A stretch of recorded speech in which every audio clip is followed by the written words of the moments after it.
Assalamualaikum warahmatullahi wabarakatuh.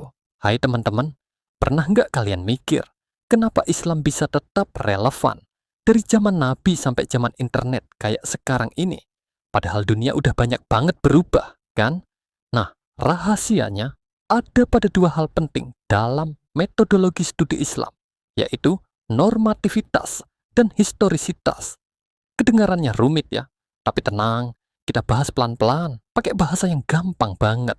Pertama, normativitas. Normatif itu artinya sesuatu yang tetap dan menjadi aturan dasar. Dalam Islam, yang normatif itu adalah ajaran Allah yang ada di dalam Al-Quran dan sunnah Nabi. Contohnya, perintah untuk jujur, salat, zakat, dan larangan mencuri. Nilainya nggak bisa berubah karena itu datang langsung dari Allah. Nah, yang kedua, historisitas. Kata dasarnya histori atau sejarah. Artinya, bagaimana manusia di setiap zaman berusaha memahami dan menjalankan ajaran Islam sesuai situasi dan kondisi mereka. Misalnya gini, zaman Nabi dulu orang bepergian naik unta. Sekarang kita naik motor, mobil, bahkan pesawat. Tapi tetap, sebelum jalan, kita disunahkan berdoa. Nah, doa bepergian itu nilai normatifnya tetap, tapi caranya, alatnya, dan suasananya berubah. Itu bagian dari historisitas. Seringkali orang mikir, wah, kalau ajaran Islam itu tetap berarti nggak bisa menyesuaikan zaman dong. Atau sebaliknya, kalau semua harus menyesuaikan zaman, nanti malah jadi bebas dong. Padahal, dua hal ini nggak bertentangan. Justru harus berjalan beriringan. Menurut Profesor M. Amin Abdullah, Islam punya dua sisi. Islam tetap normatif, yaitu sumber nilai yang abadi. Islam historis, yaitu usaha manusia, memahami dan menerapkannya di kehidupan nyata. Jadi, teksnya tetap suci, tapi cara memahaminya bisa berkembang. Menurut Profesor Amin Abdullah, wajah Islam bisa dibagi jadi tiga wilayah besar.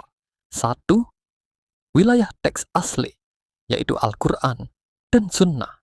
Dua wilayah pemikiran, seperti tafsir, fikih, dan ijtihad para ulama. Tiga wilayah praktik umat, yaitu bagaimana kita menjalankan ajaran itu setiap hari. Contohnya begini, ayat tentang menolong sesama, itu wilayah teks. Lalu para ulama menjelaskan caranya lewat fikih zakat, sedekah, dan sosial. Itu wilayah pemikiran. Nah, saat kita benar-benar menolong orang lewat kegiatan sosial atau donasi online, itu wilayah praktik umat. Sekarang kita ambil contoh yang sering dibahas. Larangan riba dan bunga bank. Secara normatif, Al-Quran melarang riba karena itu menindas orang miskin dan bikin ketidakadilan. Tapi secara historis, sistem ekonomi zaman Nabi beda banget sama sekarang. Dulu, orang minjem uang ke lintah darat dengan bunga tinggi, bikin orang makin miskin. Sekarang, bank punya sistem yang jauh lebih kompleks. Karena itu, ulama melakukan kontekstualisasi, yaitu menyesuaikan nilai-nilai Islam dengan keadaan zaman. Mereka tetap pegang nilai keadilan dari Al-Quran, tapi bentuk prakteknya dibuat baru.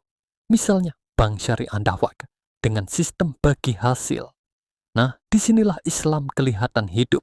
Nilainya sama, tapi bentuknya bisa menyesuaikan. Menurut Fazlur Rahman, kalau kita mau memahami ayat Al-Quran, kita harus lihat dua hal.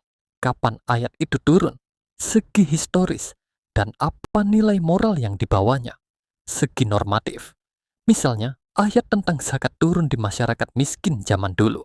Tapi pesan moralnya, yaitu tolong menolong, tetap bisa kita jalankan sekarang.